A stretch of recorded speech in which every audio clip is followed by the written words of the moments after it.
I accidentally found a secret family chat called Family Ranking on Christmas Eve. My name was under Always Overreacting. March 10th. At least he pays the bills. Dad wrote, thankfully, the golden child makes us proud. I texted one line, appreciate the transparency. Next morning, I canceled 3 payments quietly.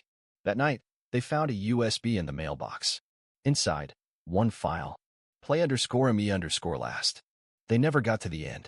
I showed up on Christmas Eve with a bottle of red, 2 bags of groceries, and 0 expectations. That was my first mistake. I told myself this year would be different, or at least quieter. My plan was simple. Eat, stay polite, leave before dessert. But they had other plans. It started with my sister handing me her phone to show a photo of her new puppy. She forgot to close her apps. When I tapped the home button, a group chat opened. Family Ranking. I didn't even mean to look. It was just there. Mom had written, still think he overreacts. March 10th. At least he pays the bills. Dad followed with, thankfully, the golden child makes us proud. I stared at the screen for 5 seconds. Long enough to stop pretending I misunderstood this family. Long enough to feel something settle, not rage, not sadness. Just finality. I handed the phone back without a word. Walked down the hall. Opened my banking app and canceled 3 payments. Mortgage buffer, streaming bundle, electricity top-off. Gone. Then I texted one line into the group chat. Appreciate the transparency. That was it. No scene. No shout. Just exit. They didn't see it coming. Probably thought I'd sulk for an hour and come back in time for presents.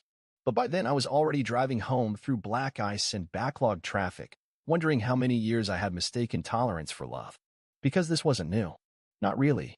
I remembered when I funded their anniversary dinner, $7,500 gone in one night. And they laughed when my brother toasted to the ones who really matter. I remembered being bumped from Christmas dinner last year because the neighbor was alone this year. I remembered being told I should make myself useful when $9,800 hit my card for my sister's wedding. And through it all, I stayed. Quiet. Helpful. Reliable. I thought if I just did more, gave more, earned more, eventually I'd be worth more. But the group chat made it plain. My value was transactional, not personal. I was a feature, a wallet, a backup. So I backed out. Next morning, I mailed them a USB. No return label. Just one file inside, play_me_last. It was a recording. My screen. Logging into systems they didn't know I owned. Removing access. Terminating licenses. Downloading invoices with their names beside mine. No threats. No drama. Just logs. They opened it that night, but they didn't finish. I saw the analytics. They stopped 3 minutes in, right after I said, you thought I was the infrastructure. I was just the sponsor. Then the messages started. Dad, what is this? Mom, you're ruining Christmas. Sister, guess we were right. Always overreacting. I didn't reply.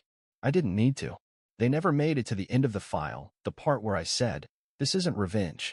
This is subtraction. And I think part of them knows. They didn't lose a gift. They lost the reason they kept receiving them. By the time the 3rd day of silence passed, I knew they'd cracked. Not because they called, but because they stopped pretending. The envelope arrived on the 4th morning. No return address.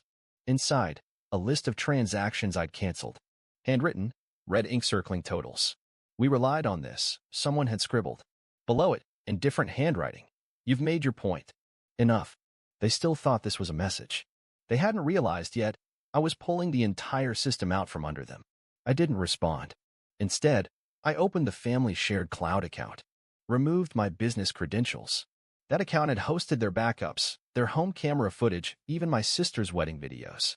Gone in 2 clicks. Next, I logged into the Wi-Fi controller. Disabled all devices tagged as parent_room, kitchen echo, and goldenchild_office. Smart locks. Thermostat. Router locks. I scrubbed my fingerprints from everything. Then I changed the password on the admin account and left one note in the system log. Access removed. Consult your favorite child. At 9:17 p.m., the real explosion hit. My phone lit up. Group thread. Screenshot attached. A folder. The folder was titled Backbone. And it was mine. They'd apparently found it on an old shared drive I forgot to lock down.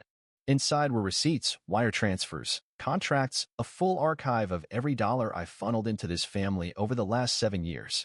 And beside it, a spreadsheet. with tabs labeled by name. Every favor, every payment, every bailout, itemized. I had made it to keep track. They thought it was a weapon, and maybe now it was. Mom, how long have you been keeping score? Dad, this is disgusting. What kind of son does this? Sister, you really think you're better than us? I stared at the screen. Then I hit reply all. You kept receipts. I kept records. Only difference is, mine came with 0 thank yous. I watched them type and delete for 10 minutes. Then the bomb dropped. Dad messaged me directly. Not the group. You've embarrassed us enough. But know this. If you ever share this, we'll take action to stop you. That line. That was the shift. Because for the first time, they said it out loud. This wasn't about family. It was about control. So I opened a new email window, attached the entire folder, addressed it to my lawyer. Subject line, backup plan, just in case. Then I did one final thing. I uploaded the full family ranking chat transcript, including timestamps, into a PDF, and titled it Legacy. I haven't sent it. Not yet. But now it's sitting in 5 separate drives. All encrypted. All pre-scheduled for release if anything, and I mean anything, ever happens to me, my accounts, or the last remaining property I bought under their name. Let them wonder. Let them sweat. They wanted to rank me? Let's see how they survive without their foundation. I didn't reply to any messages. I sat alone in my apartment, the streetlights flickering through dusty blinds. I wasn't waiting for an apology. I wanted clarity, boundaries. I had meticulously planned everything, down to the minute.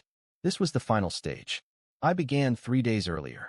I uploaded an anonymized version of the family ranking chat to a newly created Telegram channel. I replaced names with roles, provider, golden child, overreactor, but the tone, the context remained as raw as Christmas Eve. The message went out. Here's how they really ranked me. By dawn, the channel had 300+ followers, colleagues, mutual friends, distant relatives, people who had wondered why I'd disappeared from family photos. The comments poured in, disbelief, outrage, support. They could no longer pretend control. Next morning, I further strangled their lifelines. I blocked access to our shared investment portfolio, redirected dividends into a mental health charity. I did the same with the utility account I'd administered. Bills halted, autopay extinct, no explanation. Their funds vanished, but so quietly they couldn't argue without admitting my role in supporting them. Third, I released shared photo albums to a few close friends and colleagues. No drama, just happy moments. My birthday hike, volunteer work, my first bonus check. Invitations and messages came back. When are we catching up? My social world existed without them. My narrative didn't need their validation. They couldn't handle it. That's when their real voices emerged. My lawyer called with a scanned letter from my parents. We acknowledge the broken trust. We are considering legal action, but are open to negotiation if you sign an NDA and restore access. Their demand, silence and control in exchange for my concessions. I knew it was hollow. When had blood ever mattered more than dollars to them? I drafted my reply. Trust was broken long before any financial move. When was the last time you saw me as me, and not your ATM? My terms are simple, an official acknowledgement, once, in writing, that I mattered, emotionally, not transactionally. Then we can talk. That evening, I recorded a voice message. I was your safety net. You even called me silent, but reliable. Now I'm just reliable, to me. If you want me back, start with gratitude, in writing. Then proof, not threats. I didn't hit send. 2 days later, I got the unexpected twist. I received a Skype message from my sister, not in the family chat, not through parents, but directly. Remember Mom's secret account? We found it. My heart stuttered. She said they had discovered a hidden trust account set up by our mother decades ago, intended for her kids' education, untouched until now. It was still funded, unclaimed, and now they were fully determined to get to it. And if I didn't cooperate, they'd turn legal again, but this time it wasn't to silence me. It was to control that money. And I was suddenly their key. I paused. They weren't asking for apology. They were demanding action. They were no longer defensive. They were calculating, and that shook me. But I wanted more, something powerful, immovable. So I made my move. That night, I sat down and recorded a video. It opened with my sister's voice message displayed on my screen. Then I walked through our history. The anniversary dinner, the surprise chill when my name wasn't mentioned, The wedding that cost me $9,800. The recent financial blocks. The Telegram exposure. But now I added their new play. We finally speak to you. But only for money. Trust fund locked until you play along. I ended the video with these words. I see you. Your values. And this new leverage? It shows me exactly what this family has become, not of connection, but of collection. Then I added the twist. I transferred the full trust fund assets into a charitable foundation in my mother's name, now irrevocable, tax-exempt, and irreversible. The trust account was no longer accessible by them. It was legally and permanently removed from their grasp. I packaged the video and the foundation documents as play_me_last on a USB drive. I mailed it to my lawyer with instructions, delivered to my family if they escalate legally. I verified receipt tracking, not mailing to them directly, and assurance if things went south. I felt the calm assure itself in my chest. This wasn't aggression. It was a finale. Then the final drop. I emailed the Telegram channel's followers, see added footage, how the trust moved, and why it's now untouchable. Watch if you want to understand who keeps score and who finalizes the ledger. My lawyer confirmed it. All legal, binding, irreversible. They tried calling. Text claiming shock. Anger. Finally, a voicemail from my mother. We always thought, you might come back. We were wrong. The money is meaningless if we can't trust the man behind it. I never replied. The truth was simple. I stood outside their house one evening just to see. A few lights on. No car in my name. No payments. No invitations. But I wasn't angry anymore. Something had shifted. I recognized it. Self-respect doesn't come from scaffolding others build. It comes from dismantling what used to cage me. I walked away, my phone silent, my accounts closed for them, and my name erased from their books. I'd kept the trust, my mother's legacy, but directed by my values, not theirs. The world saw a man. They lost a placeholder. And the ledger? Balanced, finally. This was more than a twist. It was the truth finally out, the control removed, the foundation built on gratitude and autonomy, not consumption and control. If I ever release the USB message, its subject is already written. Legacy and liberation. Not for extortion. For peace. And I carry it with me, unopened, until I no longer need to remind them who I am. No screams. No threats. Just a man, his worth, and a chapter closed on his own terms. They didn't take the silence well. It started with voicemails. One from Mom, voice cracking, not with grief, but with pressure. I don't know what you're trying to prove. Family fights, yes, but family forgives. You're being cruel. Then Dad, sterner. You made your point. You've embarrassed us. Let it go. Enough is enough. We want this to stop. A game. That's what they called it. Like everything I did, the finances, the boundaries, the exposure was just some tantrum. Not a dismantling of a life they thought they owned. Then came the texts. Dozens. Group threads flooded with recycled guilt. He's unraveling everything because he's bitter. He's always been unstable. He's not punishing us, he's punishing himself. I didn't reply. That silence, it was louder than anything I could have said. Because every message screamed not remorse, but loss of control. Then they escalated. At exactly 2:47 p.m. on a Thursday, I got an alert. Someone tried to access the admin panel of my company's infrastructure. 3 failed logins, all traced to an IP 2 towns over, their house. There was an attempt to access the system I had secured. I didn't panic. I activated the contingency I'd set months ago. The moment a breach attempt was flagged from that IP, the system deployed a pre-written message to every client I had ever referred them to. This account has been flagged for unauthorized access attempts. If you receive communication from the following individuals regarding technical support, please forward it to our legal team. By nightfall, 2 of their business associates reached out. What happened with your dad's firm? He tried to get into our portal. Something's off. They were being shut out from every professional door they used my name to walk through. Their referrals were drying up. Their reputations, built half on my free labor, were fracturing. And still, they doubled down. Friday morning, I woke to a voicemail from my sister. Just admit you liked being the hero. The second we stopped praising you, you cut all ties. But I didn't burn it. They dismantled it. I just stepped away. Then came the mask drop. A message from Mom, and this one was different. Fine. You win. The house is in foreclosure. Your father's being audited. Your sister's school called. She's lost her scholarship. You happy now? And then the dagger. This family is broken because of you. I stared at the message. For a second, something old flinched inside me, that boy who used to wonder if he really was the problem. But that boy was gone. So I forwarded the message to my lawyer. And then I sent one final text. Stop contacting me. All future communication goes through legal. You don't want me back. You want access. I turned off the phone. 2 days later, they tried showing up. On my porch. No call. Just there. My sister in full dramatics. Dad pacing like a lawyer. Mom holding a folder, probably filled with proof. I was unstable. But I didn't open the door. Maya did. She didn't invite them in. She just said, he's not your fixer anymore. He's not your scapegoat. And he's not available. My dad tried to push past her. She didn't move. I watched from the hall. My hands weren't shaking. My voice wasn't stuck. I was still. Their tone changed, from asking to demanding. Then finally, Mom broke. If you don't come back, we'll make sure everyone knows what you did. We'll rewrite everything. We'll tell people our side of the story. And Maya smiled. He already told the story. And people believe it, because it's true. They left. No apology. No understanding. Just fear that the story was no longer theirs to control. And it never would be again. They thought it was over. They thought silence meant I'd cooled off. That I'd let the fire burn down. But what they didn't realize was, silence wasn't surrender. It was setup. 2 weeks after they showed up at my door, I published the file. Not to the family.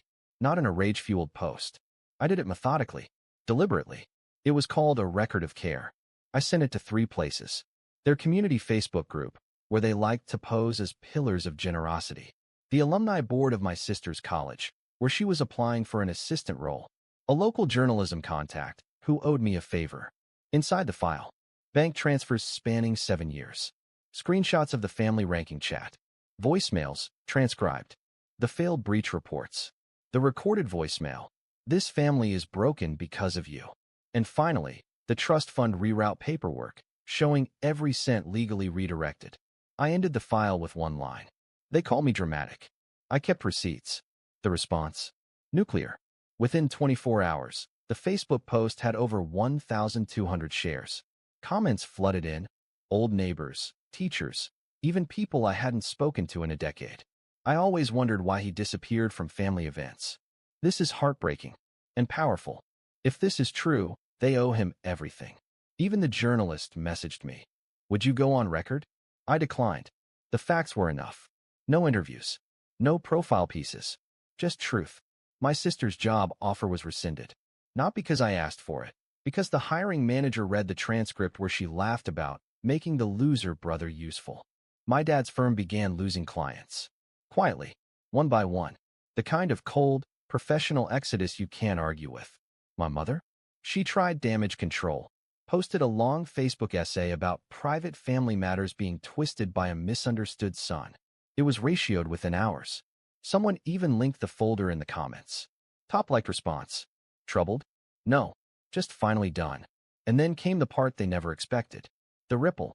I started getting emails from people I didn't know, strangers. One from a woman in Nevada. Your story made me confront my parents. One from a man in Toronto. I forwarded your file to my therapist. We've been working on my guilt since. Another from someone who just said, you gave me permission. Thank you. I never responded. But I read every one.